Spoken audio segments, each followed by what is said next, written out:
सफल होने के लिए कैसी होनी चाहिए दिनचर्या? जानिए श्रीमद् भगवद गीता के अनुसार। आध्यात्मिक विश्वविद्यालय एक संस्था नहीं, अपितु प्राचीन भारत की गुरुकुल व्यवस्था पर आधारित एक ईश्वरीय परिवार है। जिस प्रकार प्राचीन भारत में समाज के विभिन्न वर्गों के बच्चे गुरुकुल में किसी गुरु तथा उनकी धर्म पत्नी की पालना में अपना संपूर्ण बाल्यकाल विभिन्न प्रकार की विद्याएं प्राप्त करने में बिता देते थे, गुरुकुल में चाहे कोई शिष्य राजकुमार हो या गरीब ब्राह्मण की संतान, दोनों को ही सादगी भरा जीवन व्यतीत करना पड़ता था। इस प्रकार आध्यात्मिक विश्वविद्यालय का हर सदस्य अलग अलग व्यक्तित्व होते हुए भी एक परिवार का ही सदस्य है, जिनकी संपूर्ण दिनचर्या श्रीमद् भगवद गीता के अनुसार है।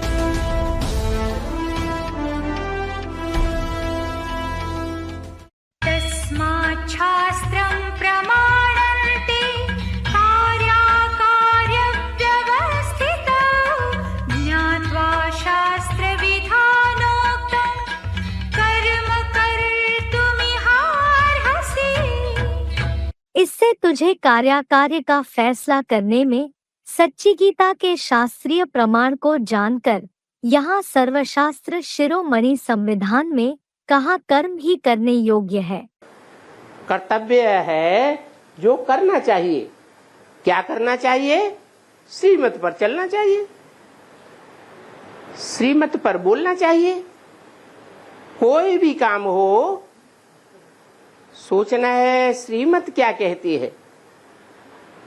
कोई काम करने के लिए कदम बढ़ाएं, बुद्धि में आना चाहिए बाबा की इसमें क्या श्रीमत है, बाबा इस काम को पसंद करेंगे या नहीं करेंगे। अगर बाबा पसंद करेंगे तो करना है, बाबा की श्रीमत नहीं है तो नहीं करना है। यही कर्तव्य है। संगम युग की मर्यादाएं ही पुरुषोत्तम बनाती हैं, इसलिए मर्यादा पुरुषोत्तम कहा जाता है। इन तमोगुणी मनुष्य आत्माओं और तमोगुणी प्रकृति के वायुमंडल वाइब्रेशन से बचने का सहज साधन यह मर्यादाएं हैं। मर्यादाओं के अंदर रहने वाले सदा मेहनत से बचे हुए हैं। मेहनत तब करनी पड़ती है जब मर्यादाओं की लकीर से संकल्प, बोल व कर्म से बाहर निकल आते हैं। मर्यादाएं हर कदम के लिए बाप दादा द्वारा मिली हुई हैं। उसी प्रमाण पर कदम उठाने से स्वतः ही मर्यादा पुरुषोत्तम बन जाते हैं। अमृत वेले से लेकर रात तक मर्यादा पूर्वक जीवन को अच्छी तरह से जानते हो, उसी प्रमाण चलना यही पुरुषोत्तम बनना है। अव्यक्त वाणी तारीख 21 अप्रैल 1983 पृष्ठ 156 आदि। दिनचर्या कैसे बनाएं? दिनचर्या में कर्मयोगी बनने के लिए सारे दिन के 24 घंटे के कर्म निर्धारित करने चाहिए। किस समय पर क्या काम करना है निश्चित करना पड़े। अमृत वेले से लेकर सवेरे आँख खुले और रात को सोने के समय आँख बंद करते समय तक सारी दिनचर्या फिक्स हो, उसके अनुसार कार्य करना है। दिनचर्या में मुख्य 3 चीजें आती हैं जो ब्रह्मवाक्य में बोला है। अपनी पढ़ाई, अमृत वेला, सेवा, जो भी दिनचर्या बनी हुई है, दिनचर्या में कुछ मिस नहीं करो। अव्यक्त वाणी तारीख 22 फरवरी 1990 पृष्ठ 161 अंत। ब्रह्म मुहूर्त में उठना।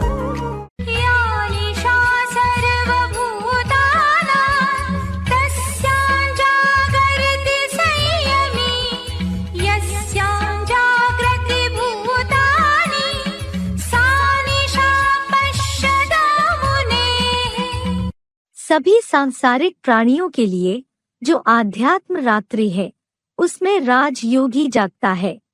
जिस मानवीय भौतिकता में भ्रमित प्राणी स्वर्गीय दिन समझ जागता है। वह पुरुषोत्तम संगमयुगी सच्ची गीता एडवांस ज्ञान के 60 वर्षीय मंथन करता मननशील मुनि के लिए रात्रि है।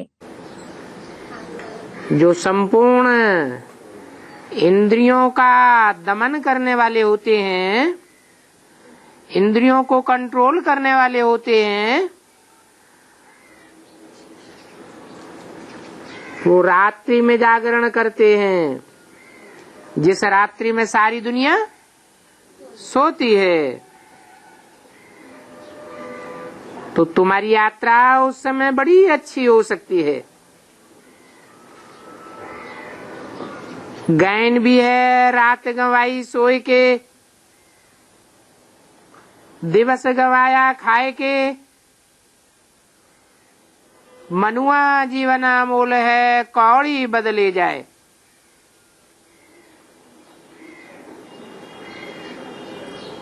अगर रात्रि में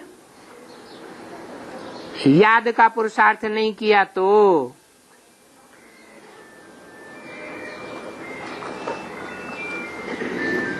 तुम्हारी यात्रा रात की बहुत अच्छी है। वो भगत लोग भी सवेरे अमृत वेले याद में रहते हैं। बच्चे अपनी उन्नति करना चाहते हैं तो आप राय देते हैं, हे बच्चे नींद को जीतने वाले बनो। तो सूर्य उदय होने से पहले और विदेशियों के सूर्य उदय होने के समय से लेकर ये बीच का टाइम सारा अमृत वेला है। चाहे तो कोई 12:30 से लेकर के 4:45 बजे तक पुरुषार्थ कर सकता है, इतना भी मार्जिन है। अपने को देह समझेंगे तो देह समझने से काम, क्रोध, लोभ, मोह, अहंकार सारे ही विकार उस पड़ते। बार बार नींद भी आएगी कि नहीं? हाँ, देह समझने से बार बार नींद आती है। क्या करो है? अब देह को समझना भूल जाओ। पहले पहले अर्जुन को शिक्षा ये देते हैं, बच्चे क्या करना है अर्जुन? है? क्या करना है? निद्रा जीत बनना है। निद्रा को जीतेंगे तो जैसे शरीर के सारे विकारों को जीत लेंगे। अमृत वेला विशेष प्रभु पालना का वेला है। अमृत वेला विशेष परमात्म मिलन का वेला है। रूहानी रूह रूहान करने का वेला है। अमृत वेला भोले भंडारी के वरदानों के खजाने से सहज वरदान प्राप्त होने का वेला है। जो गायन है मन इच्छित फल प्राप्त करना, यह इस समय अमृत वेले के समय का गायन है। बिना मेहनत के खुले खजाने प्राप्त करने का वेला है। ऐसे सुहावने समय को अनुभव से जानते होना, अनुभवी ही जाने इस श्रेष्ठ सुख को, श्रेष्ठ प्राप्तियों को। अव्यक्त वाणी तारीख 19 मार्च 1986 पृष्ठ 267 आदि। कोई भी विद्यार्थी होते हैं तो अमृत वेले पढ़ते हैं, वो याद रह जाता है। उसका नाम ही अमृत वेला। अमृत की बरसात होती है, मौसम साफ रहता है, शुद्ध वायु बहती है। पहली मुख्य बात तो आती है निद्रा जीत बनने की।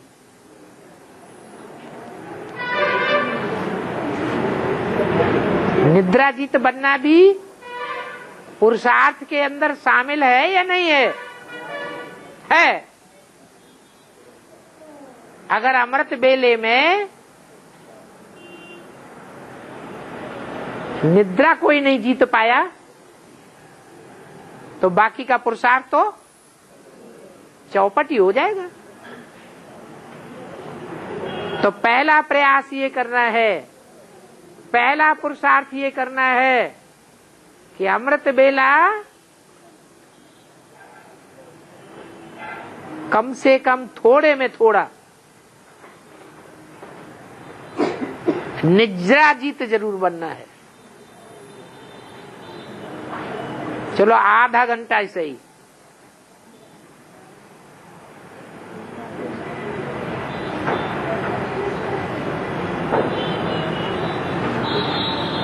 4:45 5 बजे तक भी अमृत बेला रहता है।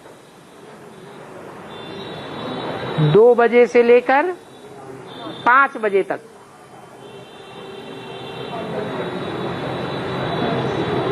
वो अमृत बेले के टाइम पूरा नहीं दे सकते हैं तो आधा घंटा तो दे सकते हैं।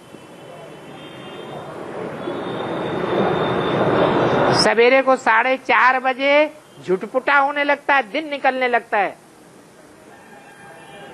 गर्मियों के दिनों में छोटे छोटे बच्चे भी जग जाते हैं।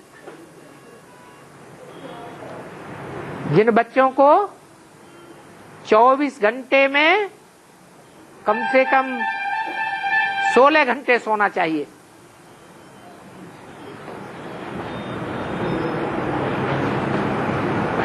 वो बच्चे जग जाते हैं और हम सोते रहे।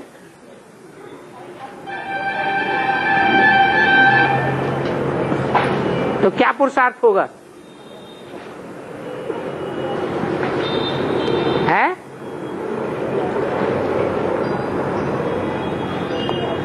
पहला पुरुषार्थ करना है निद्राजीत बनने का। आधा घंटा जगो, फिर पौना घंटा जगो, फिर और बढ़ाओ 1 घंटा, 1.25 घंटा, 1.5 घंटा, 2 घंटा, 3 घंटे तक ले जाओ। ब्रह्म मुहूर्त में ध्यान का तरीका। पहले नंबर की स्टडी है। अपन को आत्मा समझ बाप को याद करना है। मुरली तारीख 12 मार्च 1969, पृष्ठ 4 अंक। जब देखो कि जगने की प्रैक्टिस हो गई, तब अपने याद का चार्ट देखो कि कितना हम याद में ठहर पाते हैं। ये बाद की बात है, पहले है जगने की बात। जगने में भी जागते जागते तुरंत पहले पहले आत्मिक स्थिति हम कितनी देर बना पाते हैं। जगने के तुरंत बाद जितना अच्छा आत्मिक स्थिति का फाउंडेशन डालेंगे। चलो 5 मिनट ही आत्मिक स्थिति का फाउंडेशन डाल दें। मैं स्टार आत्मा, स्टार भ्रकुटी के बीच में चमक रहा है, टिक जाओ। वो 5 मिनट का फाउंडेशन भी सारे दिन बहुत अच्छा काम आवेगा। आत्मिक स्टेज के लिए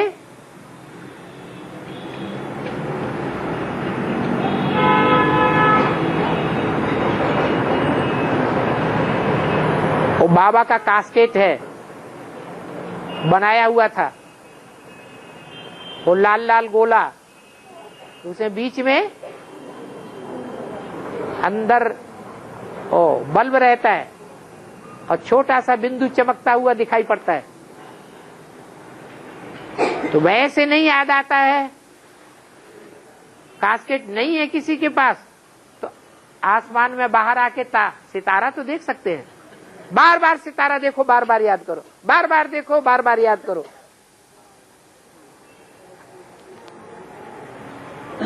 प्रैक्टिस मेक्स मैन परफेक्ट। अभ्यास करते करते परिपक्वता आ जाएगी।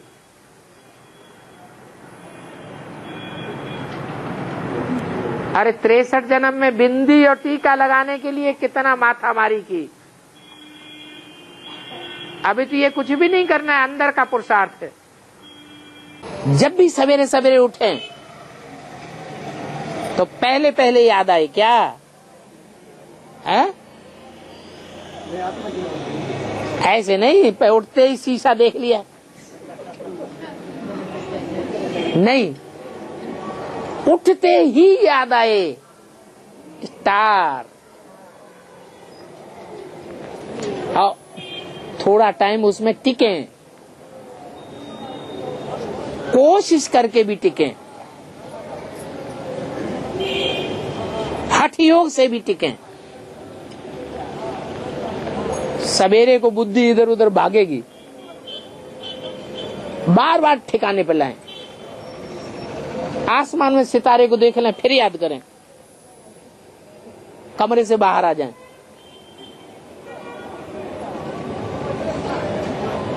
जितनी प्रैक्टिस करेंगे सवेरे को आत्मिक स्मृति की, सारा दिन आत्मिक स्मृति पक्की रहने से बाप की याद काम करते करते भी आती रहेगी, याद ही सहज हो जाएगी। और ऐसे नहीं, रात को जब सोते सवेरे को उठते हैं तभी, अगर दोपहर को भी सो जाएं तो सोने के बाद जब उठें तो पहले पहले आत्मिक स्थिति बने। स्टार को याद करें। ध्यान के लिए मन को नियंत्रित कैसे करें? असंशयं महाबाहो मनो दुर्निग्रहं चलम् अभ्यासेन तु कौन्तेय वैराग्येण च गृह्यते। श्री भगवान ने कहा, निस्संदेह है महाबाहु, तीव्रधावी चंचल कपिध्वज मन दुराग्रही है, किंतु हे अर्जुन, एटॉमिक महाविनाश के वैराग्य और योगाभ्यास से वश में आता है। कि अर्जुन ने भगवान से कहा कि हे भगवान, ये मन बड़ा चंचल है, ये कंट्रोल में नहीं आता। तो क्या जवाब दिया? अभ्यासेन तु कौन्तेय वैराग्येण च गृह्यते। अभ्यास करो, प्रैक्टिस करो, आदत डालो तो मन एकाग्र हो जाएगा। यतो यतो निश्चरति मनश्चञ्चलमस्थिरं ततस्ततो नियम्येत आत्मन्येव वशन्नये।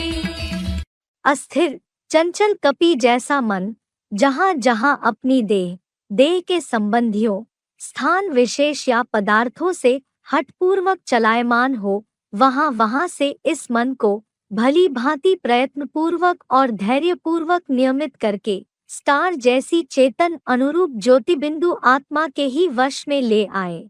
स्वाभ्यास क्यों जरूरी है?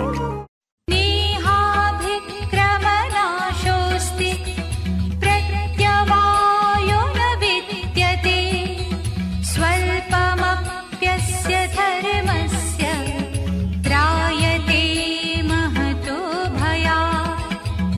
इस योग में पूर्व जन्मों के पुरुषार्थ का नाश नहीं होता, उल्टा फल भी नहीं होता। इस कर्मयोग की धारणा का अल्पांश भी पुरुषोत्तम संगमयुगी शूटिंग अनुसार अनेक जन्मों के महान भय से रक्षण करता है। योगूर्जा से ही सारे काम होते हैं। स्वधर्मे निधनम से या परधर्मो भयावह। स्व माने आत्मा, धर्म माने आत्मा की धारणा में टिकना सबसे बड़ा धर्म है। स्वल्पम अप्यस्य धर्मस्य त्रायते महतो भयात्। इस धारणा का स्वल्प मात्र भी, अंश मात्र भी अगर धारणा कर ली, मैं आत्मा हूं, इस स्थिति में एक सेकंड भी टिके तो महान भय से हमारा सुरक्षा हो सकती है।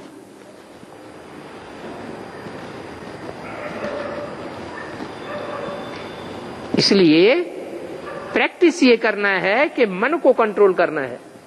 उद्धरेदात्मनात्मानं नात्मानं अवसादये आत्मैव ह्यात्मनो बन्धु आत्मैव रिपुरात्मनः। अपने मन बुद्धि द्वारा ज्योतिबिंदु आत्मा को ऊंची स्थिति के हीरो में ले जाए। आत्मा को भ्रष्ट इंद्रियों की अधोगति में न जाने दे, क्योंकि ज्योतिबिंदु आत्मा ही अपना सदाकाल सहयोगी मित्र है, आत्मा ही अपना शत्रु है। हीरो पाठधारी विश्वामित्र ही विश्वमित्र है। श्लोक से संबंधित शिवबाबा के महावाक्य। जीवात्मा अपना ही मित्र है, अपना ही शत्रु है। मुरली तारीख 21 मार्च 1967, पृष्ठ 3 मध्य। सदा मित्र एक ही विश्वनाथ है। जितना जितना आत्मिक स्थिति में जाएंगे उतना उतना हम सुखी होते जाएंगे। ऐसे तो शास्त्रों में भी लिखा हुआ है, कुरान में तो साफ लिखा हुआ है कि जब विनाश बरपा होगा, कयामत होगी, तो खुदा के बंदे बड़े आराम से स्वर्ग की भांति जन्नत की तरह रहेंगे। बन्धुरात्मात्मनस्तस्य येनात्मैवात्मना जितः अनात्मनस्तु शत्रुत्वे वर्तेतात्मैव शत्रुवत्। जिसने अपनी चेतन बनी मन बुद्धि द्वारा ज्योतिबिंदु आत्मा को जीता है, उसकी आत्मा ही मन जीत होने से अपना मित्र है, दूसरा मित्र शत्रु नहीं। किंतु अनात्मस्थ देहभानी की चंचल मन वाली क्षीण बुद्धि आत्मा ही शत्रु की तरह शत्रुता करने में तत्पर रहती है। आने वाली जो दुनिया है मारामारी की, अभी भी टेंशन लगातार बढ़ते चले जा रहे हैं। जो टेंशन है, अपने को अटेंशन रखने के लिए परमात्मा बाप हमको ये आकर के तरीका बताते हैं कि आत्मिक स्थिति में स्थित होकर के रखें, इससे अखंड शांति मिलेगी, अखंड विश्वास पैदा होगा, विल पावर आएगी, स्थितियों परिस्थितियों समस्याओं से मुकाबला करने की ताकत आएगी। इतनी शक्ति पैदा होती है कंसंट्रेशन से कि सारी दुनिया एक तरफ हो जाए और एक आत्मा जो आत्म स्थिति में स्थित है, जिसका गीता में गायन है, स्वरूपनिष्ठ है, वो एक तरफ हो जाए तो सारी दुनिया का मुकाबला करने की विल पावर उसमें पैदा हो सकती है। ईश्वर की याद। सिर्फ आत्मा समझने से भी कोई खास उन्नति नहीं होगी। आत्मा समझने से इतना होगा कि परमात्मा बाप की याद जल्दी आ जाएगी। तो दो काम करो, आत्मा समझो और मुझ बाप को याद करो। बाप कहते हैं सिर्फ आत्मा समझ करने से काम नहीं चलेगा, है ठन ठन गोपाल अकेले रह जाओगे। हाँ, तो क्या करो, है मुझ बाप को याद करो, चाहे जिस रूप में याद करो। युञ्जन्नेवं सदात्मानं योगी विगतकल्मषः सुखेन ब्रह्मसंस्पर्शम् अत्यन्तं सुखमश्नुते। ऐसे आत्मा को सदा शिव बाबा से संयुक्त करता हुआ पाप रहित योगी सुख पूर्वक साक्षात परम ब्रह्म का संपूर्ण स्पर्शयुक्त अतीव सुख भोगता है। तीन को याद करना तुम्हारा रूटीन हो गया। क्या रूटीन हो गया रोज का? घर को याद करो, माना परम ब्रह्म को याद करो, क्योंकि वहां जाए बगैर स्वर्ग में नहीं आ सके। फिर स्वर्ग को याद करो, फिर पहले नंबर में बाप को याद करो। बाप है तो माँ भी है, क्या परम पिता है तो परम ब्रह्म भी चाहिए। परम माने बड़ी ते बड़ी, ब्रह्म माने बड़ी माता, परम ब्रह्म भी चाहिए। और परम ब्रह्म में जब तुम बच्चे पहुंचते हो तो वहां से नंबरवार इस सृष्टि पर सुख भोगने के लिए पहले आते हो, उसको कहा जाता है स्वर्ग। समझा? यानी रोज का ये रूटीन तुम्हारा हो गया। पहला पुरुषार्थ निद्राजीत बनना, दूसरा पुरुषार्थ आत्मिक स्थिति धारण करना, और तीसरा पुरुषार्थ अपन को आत्मा समझ बाप को याद करना। रूहानी ड्रिल, संगठित राजयोग का अभ्यास प्रातः और संध्या काल में। सूरज निकलने के बाद अथवा दिन निकलने के बाद याद में अच्छा बैठा जा सकता है संगठन में, और याद में संगठन में बैठने के बाद मुरली जो सुनी जाती है उसकी धारणा भी बहुत अच्छी होती है, गहराई से मुरली समझ में आती है। अध्यात्म ज्ञान नित्यत्वं तत्त्वज्ञानार्थ दर्शनम् एतत् ज्ञानमिति प्रोक्तम् अज्ञानं यदतोऽन्यथा। अध्यात्म चिंतन में सदा लगे रहना, पंचतत्वों को ईश्वरीय ज्ञानार्थ सहित पहचानना, संक्षेप में इतना ज्ञान है, ऐसा कपिल जैसे पुरुषोत्तम संगमी पुराने सत्व प्रधान विद्वानों द्वारा कहा गया है। इसके अलावा जो भी मनुष्य गुरुओं या देशी विदेशी धर्मपिताओं का ज्ञान है, सारा अज्ञान है। रोज अगर बाप की वाणी सुनेंगे, रोज ब्राह्मणों के संगठन में बैठेंगे, तो संगौ शक्ति कलौ युगे, संगठन की ताकत पैदा होगी। बड़े से बड़ा संगठन, पावरफुल से पावरफुल संगठन है ब्राह्मणों का। 2 बारी जब तक स्नान नहीं किया है तब तक कुछ नहीं फायदा होगा। अरे, कोई समय मुरली में ऐसी पॉइंट्स निकलती हैं जिससे ऐसा तीर लग जाएगा जो तुम्हारा संशय मिट जाएगा। मुरली तारीख 26 मार्च 1988, पृष्ठ 2 अंत। वो मुकर्रर रथ में सुनाया हुआ ज्ञान जल है, वो ज्ञान जल की बात है।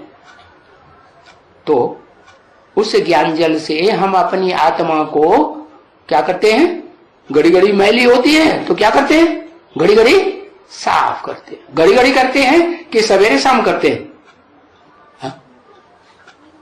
सवेरे शाम करते हैं। सवेरे शाम भी पूरा करते हैं। अरे छोड़, दुनिया में और धंधे पड़े हुए हैं, वो कर लो ना। ये कोई जरूरी है कि सवेरे शाम ना करते रहो जाकर के वहां ऐसे?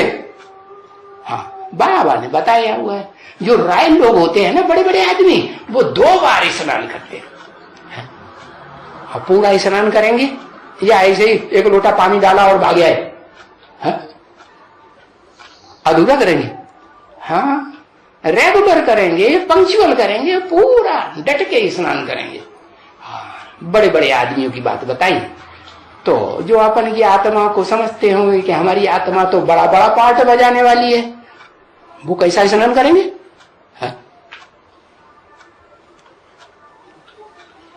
हाँ, पूरा स्नान करेंगे। बहुत अच्छे आदमी 2 बारी स्नान करते हैं फ्रेश रहने लिए। यह भी ज्ञान स्नान 2 बारी करने से फ्रेश होंगे। 2 बारी ज्ञान स्नान करने से बहुत फायदा है, नहीं तो मुफ्त अपनी बादशाही गवा देंगे। मुरली तारीख 26 मार्च 1988, पृष्ठ 2 आदि। बाबा ने तो मुरली में और कहा है कि जो बड़े बड़े आदमी होते हैं वो 2 बार स्नान करते हैं। सुबह भी स्नान करते हैं और शाम को भी स्नान करते हैं। माने ज्ञान स्नान सुबह भी करना चाहिए और शाम भी करना चाहिए। पारिवारिक संगठन में ज्ञान का लेन देन। अच्छा बाबा, संगठन होने के बाद हाँ। हम बाबा ने मुरली में क्या क्या बोले, ये सब बातचीत कर सकते हैं क्या? क्यों नहीं करना? करना है ना, क्या डिस्कशन क्या करना है बोले और बाबा ने उसका आज क्या की क्या मुरली अर्थ में। है और उसका क्या क्या हाँ। मनन चिंतन मंथन अलग अलग लोगों को चलता है, सबके विचार क्या है, उसका रिजल्ट क्या है। सर्विस का भी लेन देन करना चाहिए, पॉइंट्स का भी लेन देन करना चाहिए, डिस्कशन भी करना चाहिए। अरे 2-3 घंटे का बढ़िया संगठन हो, उसमें सर्विस का लेन देन करो, ज्ञान के पॉइंट्स का लेन देन करो, क्लैरिफिकेशन का लेन देन करो, मनन चिंतन मंथन करो, नई नई बातें निकले। मच्चित्ता मद्गतप्राणा बोधयन्तः परस्परं कथयन्तश्च मां नित्यं तुष्यन्ति च रमन्ति च। मेरे में मन बुद्धि लगाने वाले, सदा मेरे नाम रूपादि में ही जिनके प्राण लगे हुए हैं, वे परस्पर एक दूसरे को समझाते हुए और मेरे क्रियाकलापों अर्थात जीवन कथा के विषय में ही वार्तालाप करते हुए संतोष पाते हैं और सदा अतीन्द्रिय सुख में रमण करते हैं। क्लास तो 2 घंटे का ही होता है, 2.5 घंटे का कर दो। आधा घंटा बैठ करके याद काफी है। बैठने वाली याद ज्यादा लंबी नहीं होनी चाहिए। और 1 घंटा बाबा की मुरली। बाकी आधा घंटे में अगर कोई सर्विस की है तो उसका लेन देन, कोई प्रश्न उत्तर आते हैं तो आपस में डिस्कस कर लेना, क्लियर कर लेना। ये रोज का क्लास है? हाँ, रोज की क्लास में है। संगठन जो होता है, संगठन जो होता है तो संगठन का मतलब है कि सभी के संस्कार मिले बैठ के बिल्कुल। बात और क्या संगठन का मतलब क्या है? तो बाबा क्लास होता है, क्लास इसीलिए होता है कि आपस में मिल बैठ करके सबके संस्कार मिले। जो संस्कार नहीं मिलाना चाहते हैं वो संगठन में आएंगे ही नहीं।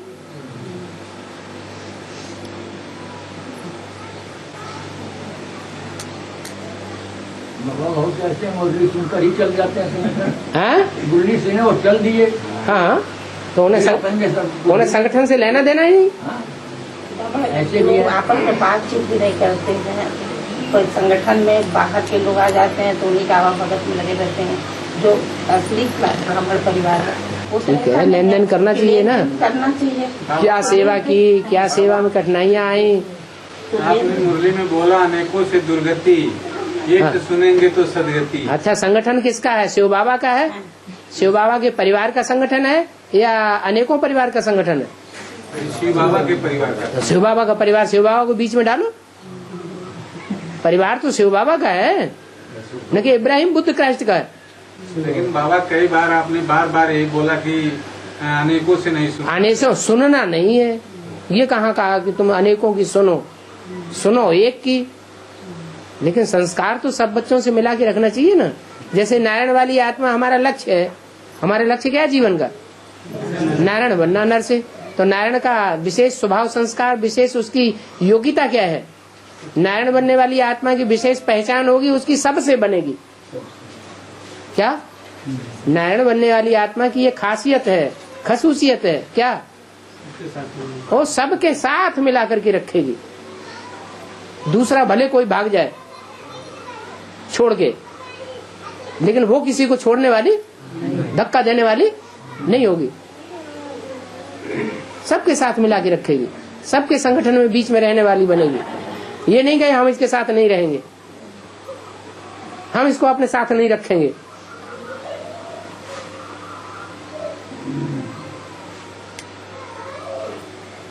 लेकिन हो तो परिवार का। जीवन शैली, विशेष ब्रह्मचर्य व्रत का पालन करना, मन, वचन और कर्म में पवित्रता का पालन करना तथा स्वयं को देह समझने के कारण उत्पन्न होने वाले विकारों जैसे काम, क्रोध, लोभ, मोह, अहंकार इत्यादि का परित्याग करने का अभ्यास करना। आवृतं ज्ञानमेतेन ज्ञानिनो नित्यवैरिणा कामरूपेण कौन्तेय दुष्पूरेणानलेन च। हे कुमुनत्ती कुंती के पुत्र, ज्ञानी का नित्य शत्रु जैसा तथा कठिनाई से पूर्ति वाली इस काम विकार रूपी बड़वानल की आग से चंचल मन में ज्ञान ढका रहता है। त्रिविधं नरकस्येदं द्वारन्नाशनमात्मनः कामः क्रोधस्तथा लोभः तस्मादेतत्त्रयं त्यजेत्। काम, क्रोध और लोभ ये आत्मा के तन, मन, धन और बुद्धि के नाशक नारकीय त्रिविध द्वार है। अतः ये तीनों महाशत्रुओं मानिन त्याज्य है। काम, क्रोध, लोभ, मोह, अहंकार, इन 5 विकारों से अपने को दूर हटाना है। देह अभिमान को मारना है। जब ऐसी स्टेज हमारी बनती है तो हम अपने को स्वर्ग में अनुभव करते हैं। माने स्वर्ग में वो ही जा सकता है जो स्व की स्थिति में जाए। शक्नोति हैव यः सोढुं प्राक्शरीरविमोक्षणात् कामक्रोधोद्भवं वेगं स युक्तः स सुखी नरः। इस श्लोक में ही जो पुरुष परमात्म स्मृति द्वारा नाशवान शरीर छूटने से पहले काम क्रोध आदि विकारों से उत्पन्न हुए आवेग को सहने में या उद्वेगहीन रहने में समर्थ है, वह मनुष्य सहज राजयोगी है, वही सुखी है, नहीं तो भोगी और दुखी है। पहनावा। सादा जीवन, उच्च विचार। बाबा भी यही पढ़ाई आकर के पढ़ाते। बाबा ने तो तुम बच्चों की सींद अर्थात चीर भी सीधी निकलवाई थी। आजकल तो कैसे कैसे बाल बनाते हैं। बाहर में जाते हैं तो पहरवास अर्थात पहनना ही सारी बदल जाती है। यह तो जैसे कि अपने धर्म की इंसल्ट करते हैं। देश वेश ही बदल देते हैं। देह अभिमान हो जाता है। 50-100 रुपए देते हैं सिर्फ बाल बनाने में। इसको ही कहा जाता है अति देह अभिमान। वो फिर कभी ज्ञान उठा नहीं सकते हैं। बाबा तो कहते हैं कि बिल्कुल सिंपल बनो। ऊंची साड़ी पहनने पर भी देह अभिमान आ जाता है। हमको तो फुलवाइल की साड़ी पड़ी हुई है। देह अभिमान को तोड़ने लिए सब हल्का कर देना चाहिए। अच्छी चीज देह अभिमान को लाती है। तो इस समय वनवास में होना। मुरली तारीख 6 जुलाई 1967 पृष्ठ 3 अंत। कि भारत में तो अभी भी साड़ी ही पहनना अच्छा समझते हैं। पिंक साड़ी पहनने से हमारे अंदर एक ही परमधामी परिवार के सदस्य होने की भासना आती है। यूनिफॉर्म और रूहानी ड्रिल के लिए हम सात्विक रंग वाले सफेद कपड़े पहनना पसंद करते हैं।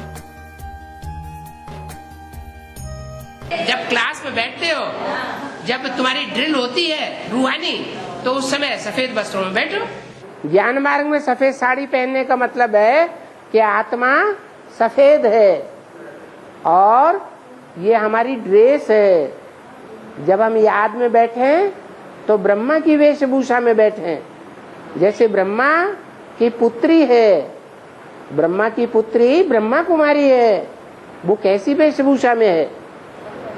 सफेद वेशभूषा में। और बाकी सारा दिन व्हाइट कपड़े पहनना जरूरी नहीं है, क्योंकि सफेद कपड़े पहनेंगे तो काम धंधे में कपड़े गंदे होते रहेंगे। ज्यादा खर्चा होगा और बाप कहते हैं कम खर्च बाला नसी। तो अगर साबुन भी ज्यादा खर्च किया तो बाला नसी बनेंगे क्या? बाला नसी माना भाग्यवान। ज्यादा भाग्य वाले बनेंगे क्या? नहीं। जो कुछ भी हमारे पास है वो ईश्वरीय सेवा में खर्च करें। अपने लिए सिर्फ उतना ही खर्च करना है जितने से हमारा पुरुषार्थ चलता रहे। तो देखो, रंगीन कोई कपड़ा नहीं होना चाहिए। कब? जब बाबा का क्लास होता है तो कोई भी रंगीन कपड़ा नहीं होना चाहिए। तो फरिश्तेपन की सबको भाषण आ गई कि बाप आया है देह और देह के संबंधों से रिश्ता तोड़वाने के लिए। देह के संबंधों से रिश्ते टूट जाएंगे तो सब क्या बन जाएंगे? फरिश्ते बन जाएंगे।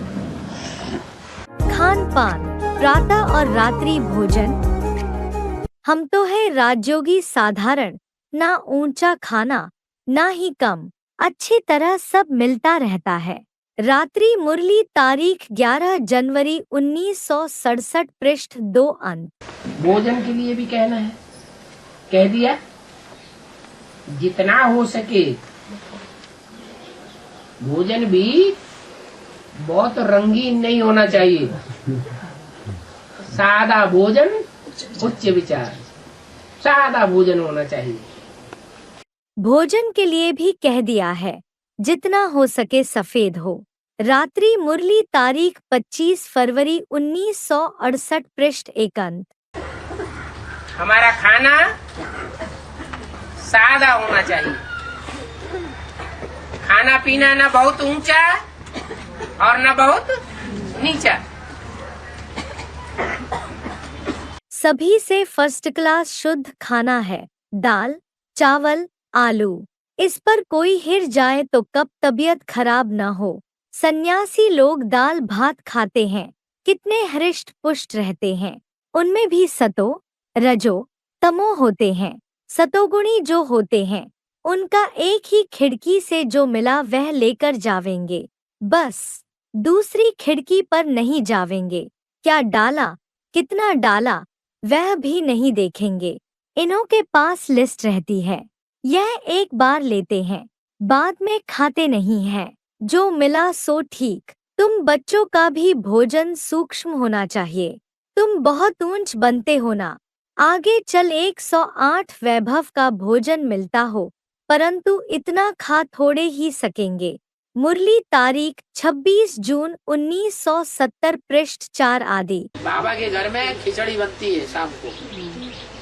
क्या 1/3 दाल और 2/3 चावल, और उसको खूब अच्छी तरह घोट दो और खाओ।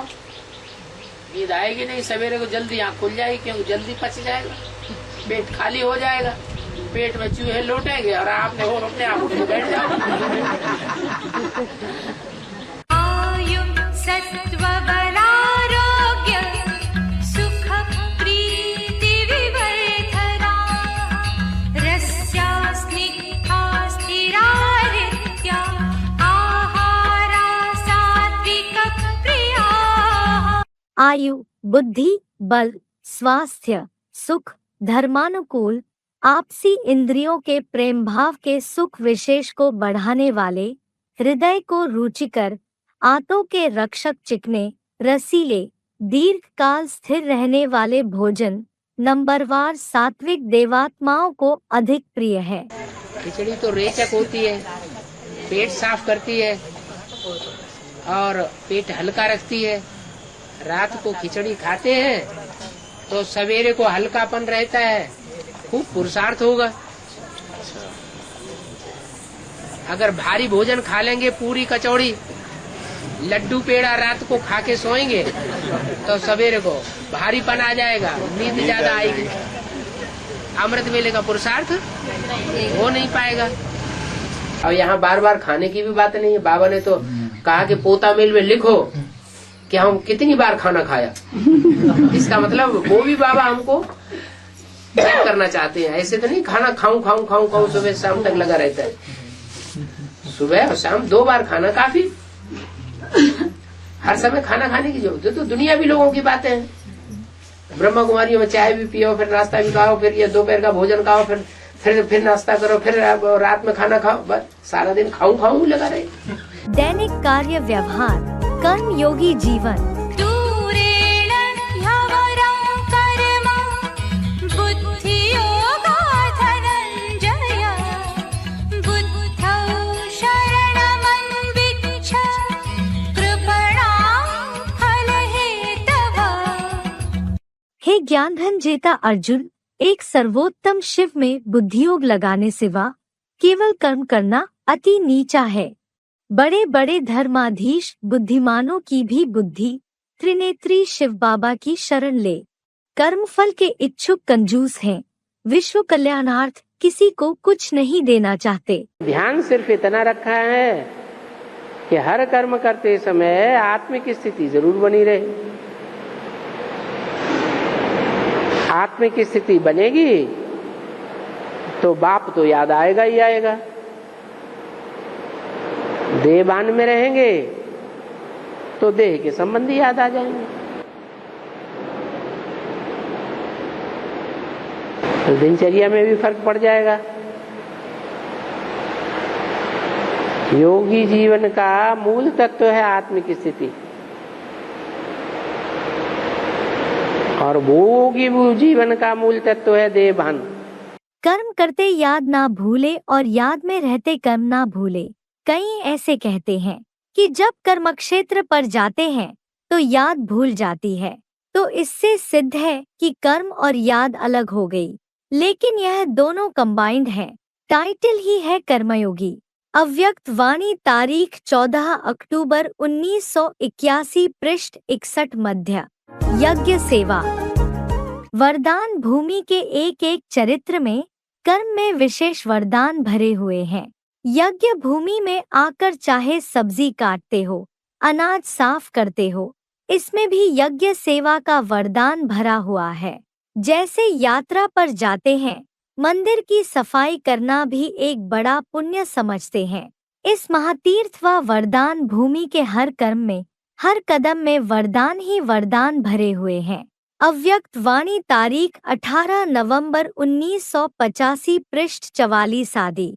तो बड़े पुण्य का कार्य करने की युक्ति बाप आकर के बताते हैं। कहते हैं यज्ञ सेवा करो। क्या करो? यज्ञ करो। है मनमना भव के साथ दूसरा मंत्र क्या है?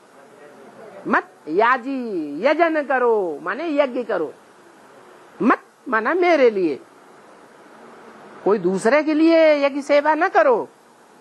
किसके लिए करो? यज्ञ सेवा मेरे लिए करो। मत याजी भव। तो मेरे लिए यज्ञ सेवा करेंगे तो उसका रिजल्ट पुण्य होगा। और दुनिया में जो कर्म करेंगे, कोई भी धंधा करेंगे, सब धंधों में है नुकसान। वो धंधे पाप कर्म बनाएंगे। क्या? यज्ञ सेवा के अतिरिक्त जो भी कर्म है वो सब कर्म बंधन में बांधने वाले हैं। क्या? इसलिए पुण्य आत्मा भव, क्योंकि 63 जन्म में बहुत पाप किए हैं। तो धर्मराज के सामने जब हिसाब किताब जाएगा तो तौला जाएगा ना, पाप ज्यादा है या पुण्य ज्यादा है। अभी तो पाप ज्यादा है, तो तरीका क्या बताया है? यज्ञ सेवा करो, मेरे अर्थ सेवा करो। तो मेरे अर्थ सेवा करेंगे तो जो भी सेवा करेंगे, जो भी सेवा का कर्म करेंगे, उसमें पुण्य ही बनेगा, पाप नहीं बनेगा। तो तुम्हारे पुण्य का खाता जास्ती हो जाएगा और पाप का पलड़ा ऊंचा उठ जाएगा, हल्का हो जाएगा। यज्ञार्थात् कर्मणोऽन्यत्र लोकोऽयं कर्म बन्धनः तदर्थं कर्म कौन्तेय मुक्तसंगः समाचर। रुद्र ज्ञान यज्ञ के सिवा दूसरे किसी कर्म से यह नरक लोक कर्म बंधन है। हे अर्जुन, दैहिक आसक्ति छोड़ उस अविनाशी रुद्र ज्ञान यज्ञ अर्थ कर्म कर। बुद्धि में क्या होना चाहिए? सेवा, सेवा और सेवा, दूसरी बातों की छुट्टी। कर्मणैव हि संसिद्धिम् आस्थिता जनकादयः लोकसंग्रहमेवापि सम्पश्यन् कर्तुमर्हसि। क्योंकि वैदेही के जन्मदाता अर्थात जगतपिता जनक आदि कर्म द्वारा ही संपूर्ण सिद्धि को पुरुषोत्तम संगम में ही प्राप्त हुए थे। विश्व नवनिर्माणार्थ लोक संग्रह को भली भांति देखते हुए भी महारुद्र अर्थात आदिदेव प्लस सदाशिव भगवान का यज्ञ कर्म करने लिए ही योग्य है। यज्ञ सेवा के 3 प्रकार मनसा वाचा कर्मणा। तो सेवा की लिस्ट में क्या क्या आता है?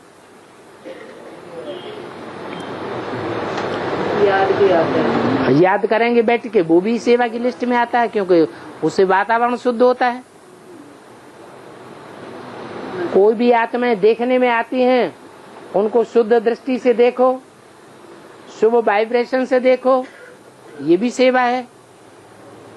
कोई भी आत्माओं से कर्मेंद्रियों के संबंध में संपर्क में आते हैं तो उनको सुख मिले, सदा काल का दुख न मिले, ऐसे कर्मेंद्रियों से कर्म करो, ये भी सेवा है। वाचा चलाते हैं तो ऐसे बोलो जो दूसरों को लगे कि हमारे ऊपर फूल गिर रहे हैं, हमें बहुत सुख मिल रहा है और सदा काल का सुख मिल रहा है, तो वो भी सेवा है। तो मनसा सेवा करो या वाचा सेवा करो या कर्मेंद्रियों से कर्मणा सेवा करो, तन से सेवा करो, धन से सेवा करो, ये सब प्रकार की सेवा की लिस्ट में आती है। सक्ता कर्मण्य विद्वांसो यथा कुर्वन्ति भारत कुर्यात् विद्वांस्तथा सक्तः चिकीर्षु लोक संग्रहम्। हे विष्णुवत भरतवंशी, अज्ञानी लोग जैसे कर्म में आसक्त हो कर्म करते हैं, वैसे ही ज्ञानी अनासक्त हो संसार संगठन की इच्छा से कर्म करे। जिनकी आदत पड़ी हुई होगी, जिनको भान रहता होगा कि हम ब्राह्मण हैं, शिव बाबा के बच्चे हैं, ईश्वरीय बच्चे हैं, तो धंधा भी हमारा ईश्वरीय चाहिए, तो कुछ न कुछ तो मुख से निकलेगा कि बिना सेवा के रह जाएंगे। नहीं, चलो रिजल्ट न भी निकले तो भी मुख से कुछ न कुछ ऐसा जरूर बोलेंगे जो दूसरे को, अज्ञानी को आश्चर्य होने लगे। और कर्मणा सेवा के लिए तो खास बोला है, दुआएं लो और दुआएं दो। कर्मेंद्रियों से ऐसा कुछ काम न हो जाए जो दूसरे की आह निकले, दुख पैदा हो जाए। सुख दो और सुख लो। जो सुख देने वाला होगा उसको सुख मिलेगा। और तीनों में अगर जीरो रहे तो जीरो बनने वालों में, बनाने वालों में हीरो हो गया ना।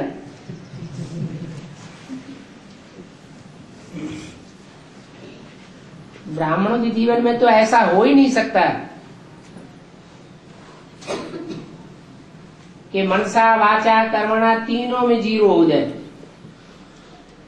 रिजल्ट न निकले वो बात अलग है। आज नहीं निकलेगा, कल निकलेगा। कर्मण्येवाधिकारस्ते मा फलेषु कदाचन मा कर्म फलहेतुर्भूर्मा ते संगोऽस्त्वकर्मणि। तेरा श्रीमदनुसार कर्मयोग में ही अधिकार है, सांसारिक फल में कभी भी नहीं। इसलिए कर्मफल का कारण मैं ही हूँ, ऐसे मत बनो। देखिए गीता के 3 अध्याय के 27वें श्लोक से 30वें श्लोक तक। इसलिए तुम्हारी लोक संग्रहार्थ कर्मत्याग में कभी आसक्ति ना हो। कर्मयोगी बनना है, कर्म सन्यासी नहीं। तेरा कर्म करने में ही अधिकार है, कर्म के फल का अधिकार नहीं है। उदाहरण के लिए कोई सारे जीवन एक धंधा करता है, मान लो कपड़े का धंधा करता है या खेती का धंधा करता है, और वो कभी भी उसमें सफल नहीं होता। उसके लिए कहा तेरा कर्म करने में ही अधिकार है, उसका फल पाने का अधिकार नहीं है। क्यों? क्योंकि जो कर्म तू कर रहा है उसका कनेक्शन पूर्व जन्मों से है। पूर्व जन्मों में अगर तूने सुकृत किए हैं, अच्छे कर्म किए हैं, तो इस जन्म में तेरे को कर्म का अच्छा फल जरूर मिलता है। और पूर्व जन्म में अगर खराब कर्म किए हैं तो इस जन्म में तू कितना भी प्रयास कर, कितना भी अच्छा कर्म कर, लेकिन उस कर्म का फल तेरे को नहीं मिलेगा। इसलिए कर्म करने में ही तेरा अधिकार है, उसका फल पाने के लिए तू लड़ाई झगड़ा भगवान से मत कर कि मैंने इतनी मेहनत की और सारी जिंदगी मेहनत करने पर भी मेरे को कुछ भी प्राप्त नहीं हुआ। अच्छी सेवा करेंगे तो अच्छा पद मिलेगा, ये मतलब नहीं है। ये बताया चाहे झाड़ू पोछा करने वाला हो लेकिन दिल से सेवा करे। क्या दिमाग न दिखाए, हमने झाड़ू पोछा किया, तुम क्या करते हो 20 बातें दूसरों को सुना दी और झाड़ू पोछा किया, क्या फायदा हुआ?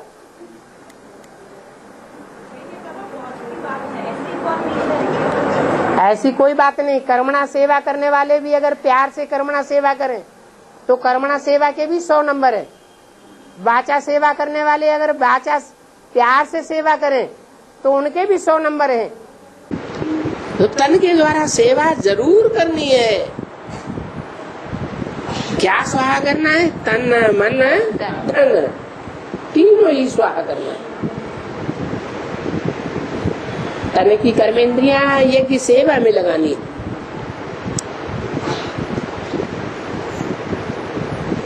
ये की सेवा जितनी जितनी करेंगे उतना शिव बाबा हमको याद करेगा कि नहीं करेगा? करेगा। मुरली में क्या बोला है? सेवादारी बच्चों को बाप याद करते हैं। तो जो दिल लगा करके बर्तन मांज रहे हैं, दिल देखा जाता है। दिल वाला बाप दिल देखता है या काम देखता है? एक कथा आती है कि राम ने जब पुल बांधा तो एक गिलहरी थी, वो बार बार समंदर में जाती थी, भीगती थी और रेत में वो लौटती थी और पुल के ऊपर जाकर के झड़क देती। बार बार ऐसे ही कर रही थी। तो राम ने देखा कि अरे ये तो बड़ी सेवा कर रही है। बड़ी सेवा कर रही है या छोटी छोटी सी सेवा कर रही है? और बंदर तो बड़े बड़े पत्थर लाके डाल रहे थे और वो क्या कर रही थी? थोड़े से दाने रेत के लिए और बालों में लपेटे और वहां बर्राए दिए। तो बड़ी सेवा की नहीं, क्या देखा? उसका दिल देखा। तो भगवान राम ने उसको शाबाशी दी, वाह! तो उसके ऊपर 3 निशान बन गए। ऐसी कहानी बताई है शास्त्रों में। तो वास्तव में बात क्या है? भगवान क्या देखता है? भगवान तो दिल वाला है। दिल वाला क्या देखता है? दिल देखता है। कोई कितना दिल लगा करके सेवा कर रहा है ये देखता है।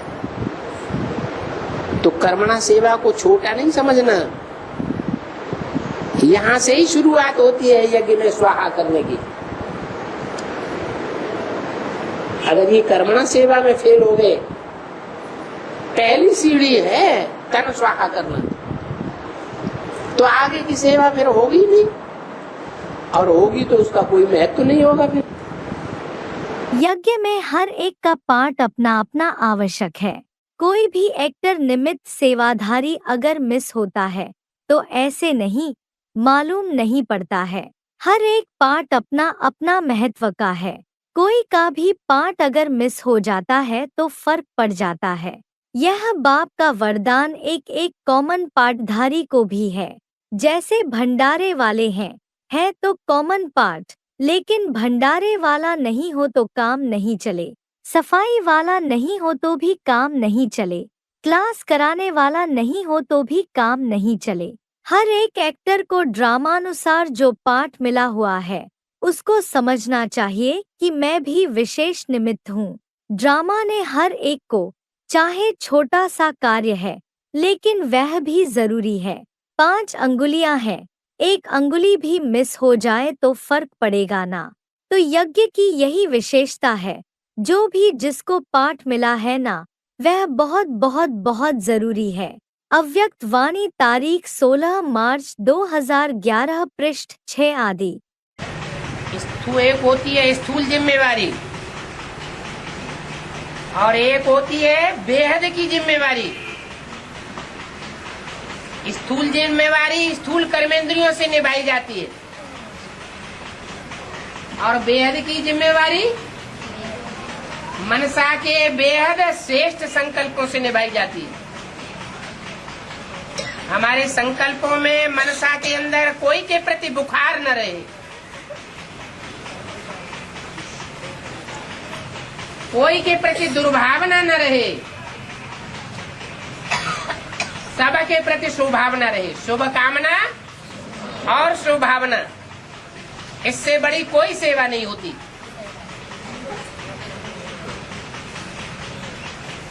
जिनको स्थूल सेवा नहीं मिलती है तो उनके पास ये बड़ी से बड़ी सेवा है करने के लिए। हर समय चेक करो, चाहे मनसा, चाहे वाचा, चाहे संबंध संपर्क से सफल जरूर करना है। सारे दिन में कितनों की सेवा करते हो? अगर सेवाधारी सेवा नहीं करे तो अच्छा नहीं लगेगा ना। तो विश्व सेवाधारी हो, हर दिन सेवा करनी ही है। सदा याद रखो कि जो भी अखूट खजाने मिले हैं वो देने ही हैं। दाता के बच्चे हो तो रोज देना जरूर है।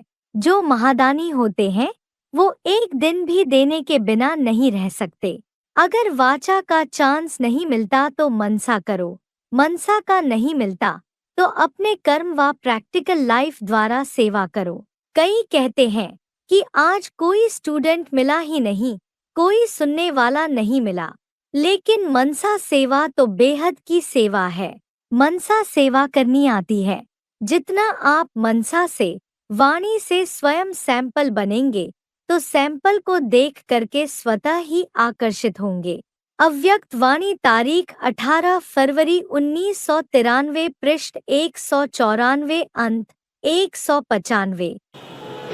तो बाप की दी हुई ड्यूटी निभानी है या मनमानी सेवा करनी है? ड्यूटी निभानी चाहिए, इसलिए ड्यूटी इज ब्यूटी कहा जाता है। सेवा के निमित्त बनना अर्थात गोल्डन चांस मिलना, क्योंकि सेवाधारी को स्वतः ही याद और सेवा के सिवाय और कुछ रहता नहीं। अगर सच्चे सेवाधारी हैं तो दिन रात सेवा में बिजी होने के कारण सहज ही उन्नति का अनुभव करते हैं। यह मायाजीत बनने की एक्स्ट्रा लिफ्ट है।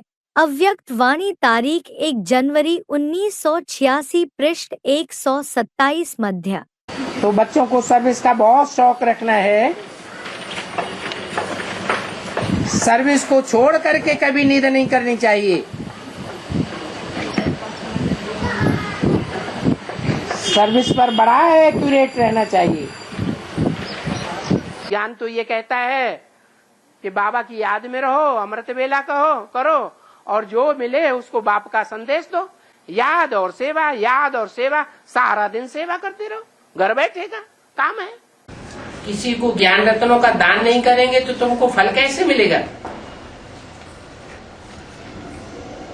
पहले तो 10-15 को रास्ता बता करके फिर पीछे भोजन खाना चाहिए। पहले शुभ काम करके आओ। सारा दिन बाबा की दुकान खोल के बैठना है, सवेरे से लेके शाम तक ओना लगा रहे। खाना भी तब खाना है जब 2-4 को संदेश दे देना। और जितना संदेश देंगे, जितना ज्ञान सुनाएंगे, उतना तुम बड़े राजा बनेंगे। संदेश दिया माने प्रजा बन गई ना। प्रजा बन गई तो ज्यादा प्रजा बनाएंगे तो ज्यादा बड़े राजा, और थोड़ी प्रजा बनाएंगे तो छोटे राजा। जीना ही सेवा है, चलना ही सेवा है, बोलना सोचना अब सेवा के लिए।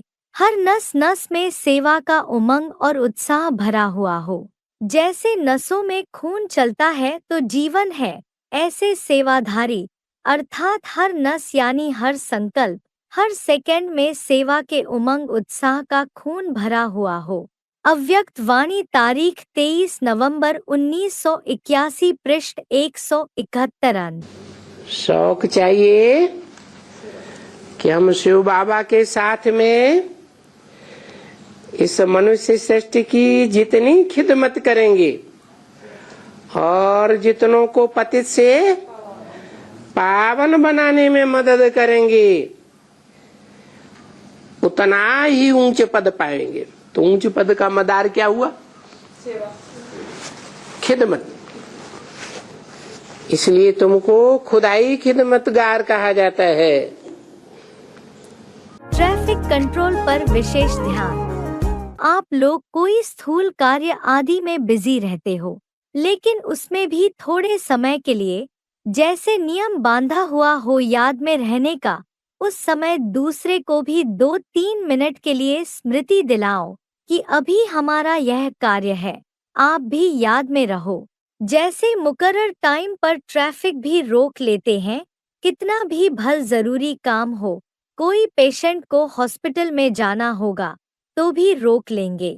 इस रीति जहां तक कर सको उतना टाइम टेबल अपना बनाओ तो और भी देखेंगे इन्हों का यह टाइम याद का मुकर्रर है तो और भी आपको फॉलो करेंगे। कोई कार्य हो उनको आगे पीछे करके भी 2-4 मिनट का टाइम याद में रहने लिए जरूर निकालो, तो उससे वायुमंडल में भी सारा प्रभाव रहेगा। सभी 1-2 को फॉलो करेंगे, बुद्धि को रेस्ट भी मिलेगी और शक्ति भी भरेगी और वायुमंडल को सहयोग मिलेगा। फिर एक अनोखापन दिखाई पड़ेगा। अव्यक्त वाणी तारीख 26 जनवरी 1971 पृष्ठ 19 मध्य। जैसे ट्रैफिक कंट्रोल करते हो ऐसे ये स्वमान की स्थिति स्मृति आदि काल से रिटर्न जर्नी तक की बीच बीच में टाइम फिक्स करो। ये चलते फिरते भी कर सकते हो क्योंकि मन को सीट पर बिठाना है। जैसे भोजन खाना एक निजी कार्य है ना, वह कभी भूलते हो क्या? आराम करना यह निजी कार्य है ना। अगर एक दिन भी 2-4 घंटे आराम कम करेंगे तो चिंतन चलेगा।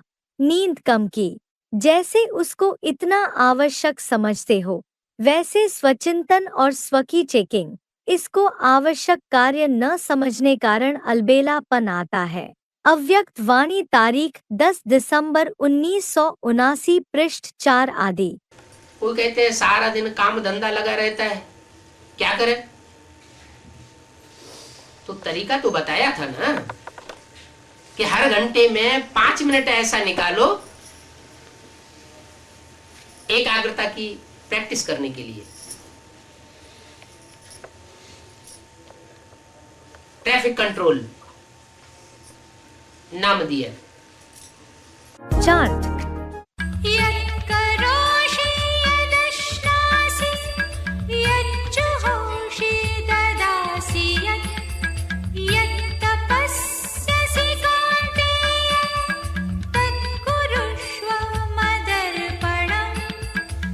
हे कुंती पुत्र, जो कर्म तू करता है, जो तू खाता है पीता है, या अपने उमंग उत्साह से जो ज्ञान यज्ञ सेवा करता है, जो देता है, व जो आत्म स्टार की स्मृति का सर्वोच्च रूहानी तप करता है, वह सब मुझ एकमात्र अव्यक्त मूर्ति शिव बाबा को अर्पण कर। स्टूडेंट लाइफ में ध्यान देना है, रोजाना टाइम मुकर्रर कर दो अपना चार्ट लिखने का। हर रात्रि को बाप दादा को अपने सारे दिन का चार्ट सुनाने के बाद अपना दिमाग खाली करके सोने से आपको नींद भी अच्छी आएगी और साथ में रोज का हालचाल देने से दूसरे दिन याद रहता है कि बाबा को हमने अपना कहा है, तो वह स्मृति सहयोग देती है। धर्मराजपुरी के लिए जाना नहीं पड़ेगा, दे दिया ना और परिवर्तन कर लिया तो धर्मराजपुरी से बच जाएंगे। अव्यक्त वाणी तारीख 25 अक्टूबर 2009 पृष्ठ 2 अंक। चार्ट रोज लिखा जाता है।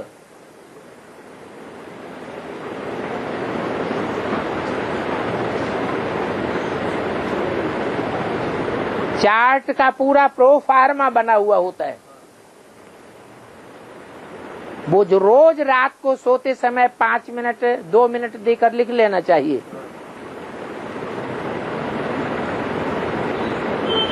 और उसे खुद ही चेक करना चाहिए कितना सुधार हुआ। कितना सुधार हुआ। चार्ट लिखना भी अच्छा है, परंतु उस चार्ट में जो खास खास बातें, खास खास भूलें बार बार याद आती हैं, दिल को खाती हैं, उनका पोता मेल लिख करके देना चाहिए। चार्ट के साथ ही नहीं, चार्ट देने की जरूरत नहीं है। चार्ट लिखना है और खुद देखना है, चेकिंग करनी है और चेंज करना है।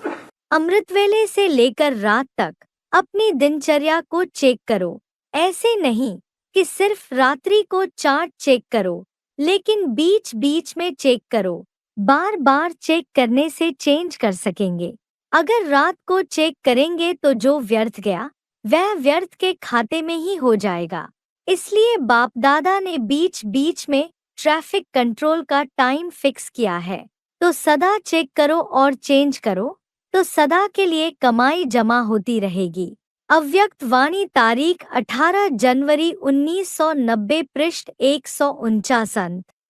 I have problem keeping chart, a remembrance chart. Could you teach me some easy charts that I can manage? याद का चार्ट रखने में याद का चार्ट रखने में कठिनाई होती है क्या बाबा? कोई इजी तरीका बताएंगे चार्ट रखने के लिए? The best, better, good, bad, इतना तो कर सकते हैं। You can at least write this much. You can at least decide whether it was best, better, good, bad. Okay, I've been trying to do every minute. This is too hard. सारा दिन, total सारा दिन का average लगा लीजिए। Baba is saying take out the average of the whole day. How do I do that, Baba? मतलब ये किस तरह करेंगे?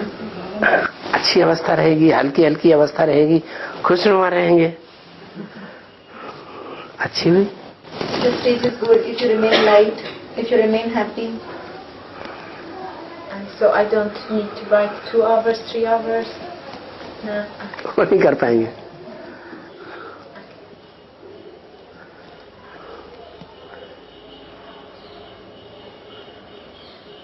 बेस्ट उसे कहेंगे एक शिव बाबा की याद रहे, बिंदी और साकार।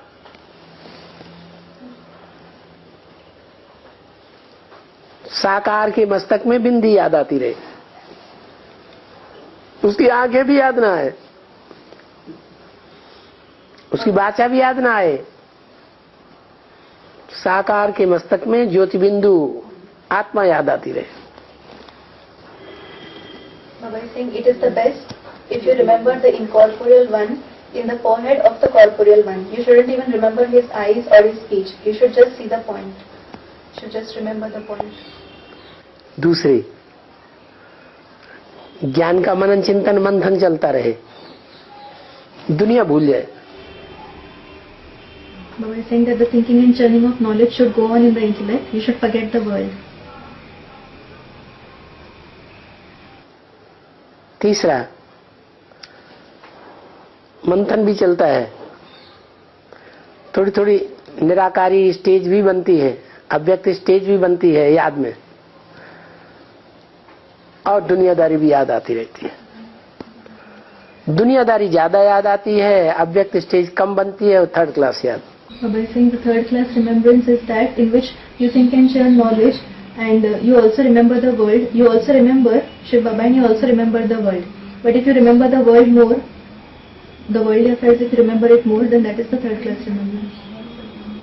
और दुनियादारी ही सारा दिन याद आती रही, बाबा सारा दिन याद ही नहीं आया। बैड।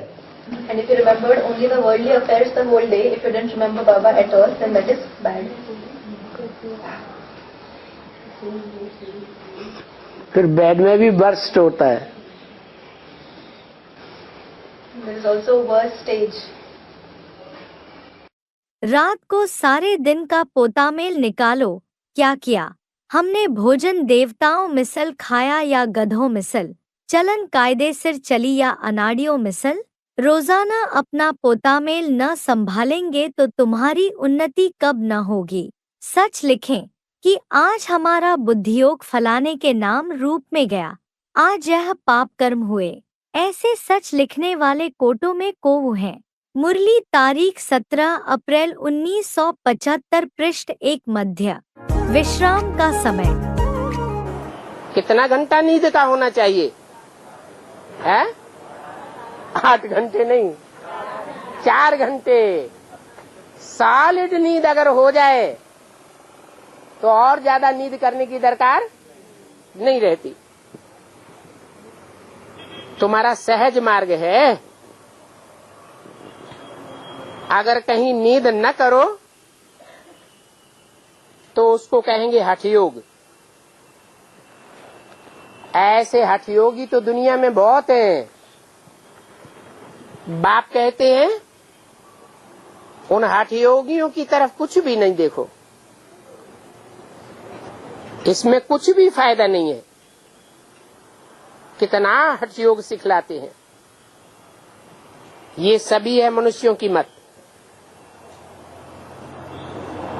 नहीं तो बाप कहते हैं कि 9-10 बजे से लेकर के 12-1 बजे तक का टाइम बहुत तमो प्रधान होता है। उसमें क्या करना चाहिए? नींद ही करनी चाहिए। बहुत होते हैं, अरे हम ईश्वरीय सेवा में लगे हुए हैं, रात भर काम करेंगे। तो जो रात भर काम करेंगे अपनी आत्मा किस स्टेज में जावेगी? तो तामसी स्टेज की तरफ चली जावेगी। हर एक काम का अपना टाइम होता है, तो नींद का भी अपना टाइम है। कौन सा टाइम है? रात के 8-9 बजे से लेकर सवेरे के 1-2 बजे तक नींद का टाइम है। उस समय जो तामसी आत्माएं हैं, सूक्ष्म शरीरधारी इविल सोल से हैं, वो बहुत बुद्धि को घुमाती है। इसलिए उस टाइम सोना ही अच्छा है। सोने की आदत बड़ी खराब है। व्यापारी लोग अथवा नौकरी वाले कब दिन को सोते नहीं हैं। मुरली तारीख 29 मार्च 1972 पृष्ठ 1 अंत। होना चाहिए एक बार सो गए तो जितनी भी नींद चाहिए उतनी नींद पूरी होने के बाद फिर आंख खुले।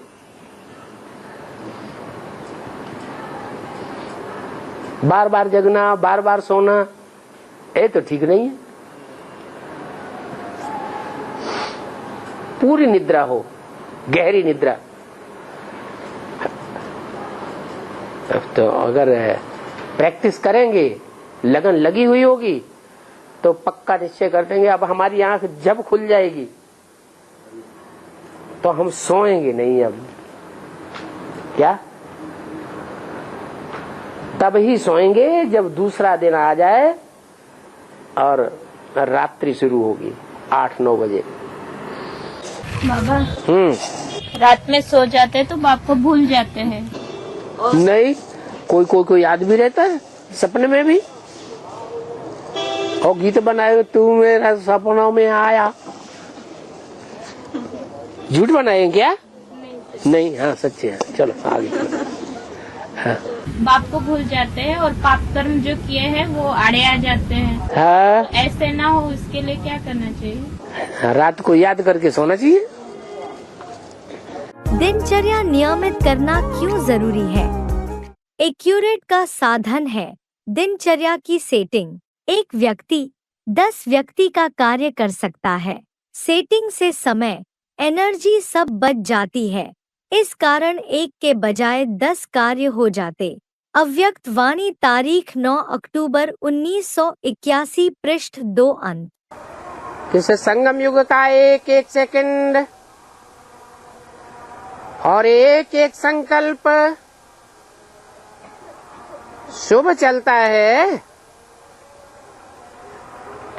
इस समय के महत्व को जान करके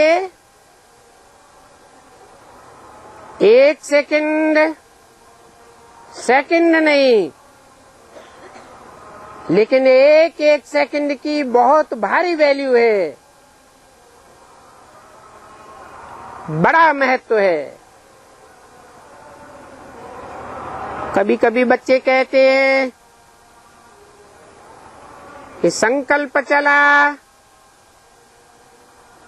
लेकिन 2-4 सेकंड ही तो चला। लेकिन संगम समय की वैल्यू है। अभी 1 सेकंड 1 घंटे के बराबर है।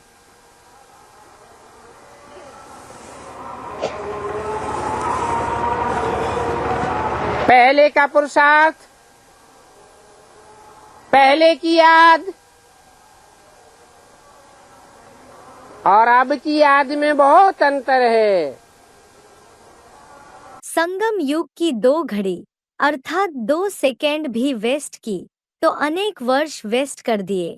संगम की वैल्यू को जानते हो ना। संगम का 1 सेकेंड कितने वर्षों के बराबर है। तो 1-2 सेकेंड नहीं गवाया, लेकिन अनेक वर्ष गवा दिए। इसलिए अब फुल स्टॉप लगाओ। जो फुल स्टॉप लगाने जानता है वह सदा फुल रहेगा। अव्यक्त वाणी तारीख 21 जनवरी 1980 पृष्ठ 3 मध्य। पहले ही बताया है कि संगम के समय का एक एक सेकंड ये सेकंड नहीं है, पूरे वर्ष के बराबर है।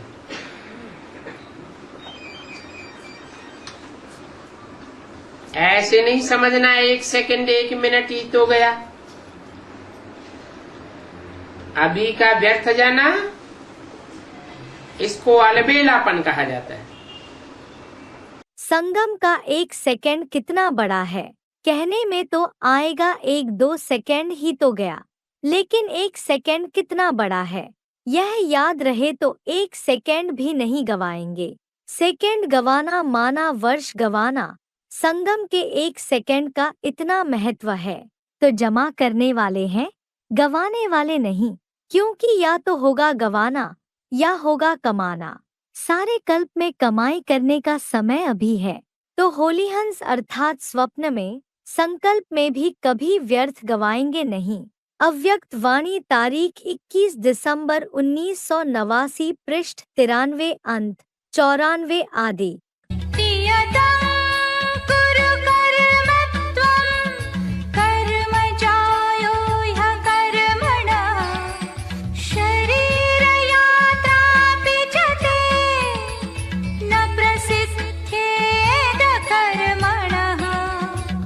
तू नैसर्गिक नियत कर्मों को कर।